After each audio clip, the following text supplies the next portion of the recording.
he has enjoyed a rebirth. Maddie and I have done several New York City Inter Miami games, and we have been highly critical of Higuain. Out of shape, uh, lack of interest. Maybe he would work for a while, then when it wasn't going so well.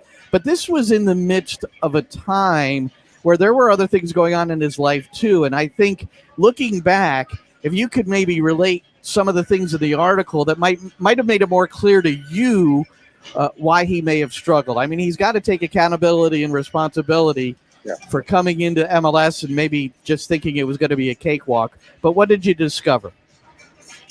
Yeah, I think a lot of what I do, I spend a lot of time watching these players here in MLS, these Latino players, South American players. They spend a lot of time doing interviews in their home countries. And there are just nightly shows, daily shows, panels of journalists covering the football in Argentina. And they get these guys on their shows all the time. And I was surprised to see Gonzalo Higuaín was a regular on these shows in Argentina, very often talking about football all the time. Just like he's very knowledgeable as far as the tactics go, the players go. He's very up to date. And then there was just a shift over the summer, and he started talking about online bullying and how it affected him and how it really did change the way he approached his own life, his dedication to the sport. He was very open that his mother battling a 5-year cancer battle that she lost in April of 2021 was just, it kept him from his best. It kept him from being really dedicated and locked in with Inter Miami. I think he was also just very frustrated with, honestly, the level of play of his teammates. He's coming from playing at the highest level. I mean, the players that Gonzalo Higuaín has played with over his career, even just most recently with Juventus, is ridiculous. I mean, World Cup winners, Champions League winners, Ballon d'Or winners. You name the players, he's played with them. And I think there was a bit of a surprise to see that wasn't what he was going to get here. I'm sure he didn't think that, but it did bother him some. So I think from the outside, we saw a player that was antagonistic, that wasn't in shape, that was angry at his teammates, berated his teammates. And if you dig deeper, you found a human being that was struggling mentally, personally, with a lot of issues off the field with his mother's sickness. And when she passed away, it just really, he told an interviewer in Argentina, like, he hit rock bottom. And I think for someone to admit that, it takes a lot to say that publicly and to realize that. And he did rededicate himself. He accepted the fact that, to your point, he was not performing well. He didn't look like a professional footballer. He didn't look like a DP, that's for sure. And he was benched. He was benched by Phil Neville. There's no other way to sugarcoat it. And I think it's a fabulous story. I do, yeah, and I want to interrupt you because I want you to hear this. I want you and Maddie to hear this, but this rolls right into what we're discussing with Higuain. On my show, the Coaching Academy, Sirius XMFC, I recently had Jason Kreis as a guest. He's an assistant with Inter Miami CF. And I wondered how he and Phil Neville and the staff were handling Higuain during that period of time when he was on the bench. There was a 12-game stretch where he only started 3 of those games. And here's what Kreis said. And so I think for Gonzalo, it was really come down to, are you fit enough to help us?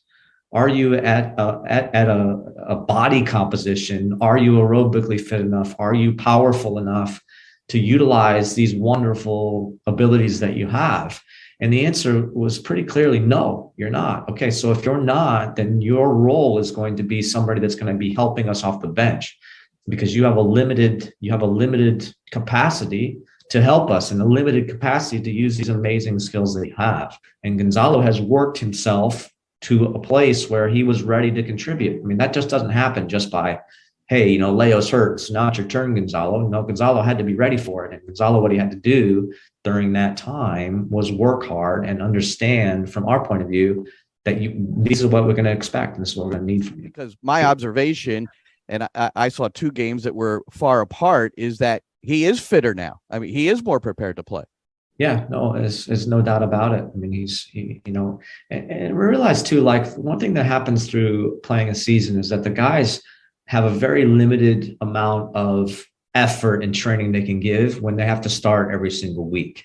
The guys that aren't starting every single week can typically do more, right? They can come in for a second session in the afternoon. Maybe it's a bike session to lose weight. Maybe it's just a strictly running session. Maybe it's a gym session. And so I think, I think it's a big credit to him that he took that time and said, okay, I'm going to really work on my fitness now that I'm not in the lineup every week, such that I'm going to be prepared that when my opportunity comes, or even if my opportunity is only going to be 30 minutes off the bench, I want to do the best I can in those 30 minutes, because ultimately that's the one thing I think Gonzalo realizes, is that he wants to win more so than anything else, and more so than probably most players in this league, actually. So there you hear about the fitness, and that last remark, he wants to win more than most players in the league. I don't think we could have uttered those kind of phrases with him when we've seen him before, like mid-season on, or what does he have? 5 goals in his last 7, and he's maybe 3 in a row, and he's scoring late goals, important goals. But his body type. He looks slim. He looks good, right? Yeah. Well, first of all, just let me say, Glenn, that interview you did with Price informed a lot of what I wrote. Like, I had heard the same thing, and then when I saw that interview, I'm like, this is great. Like, this is proof that this player, A, had to do the work, and B, the coaches told him, you're going to have to get better. You're going to have to get fitter. When I approached the story, though, that was the headline of the piece. That he has a complicated image, Gonzalo Higuaín. It really does. Like, I personally feel like he's one of the best strikers of the last 20 years. I mean, just the number of goals he scored in the games he has played in. Yes, we remember him, though, for the misses and the chances that he couldn't convert in the biggest, brightest stages. And that clearly is opened the door to what I think professional athletes in all sports are going through on social media. Like, it's just so easy to dunk on a player, to insult a player, to attack a player that you don't like, that you didn't think performed well. And it's amazing to really hear these players confess that it does affect them, because I think it would affect anybody.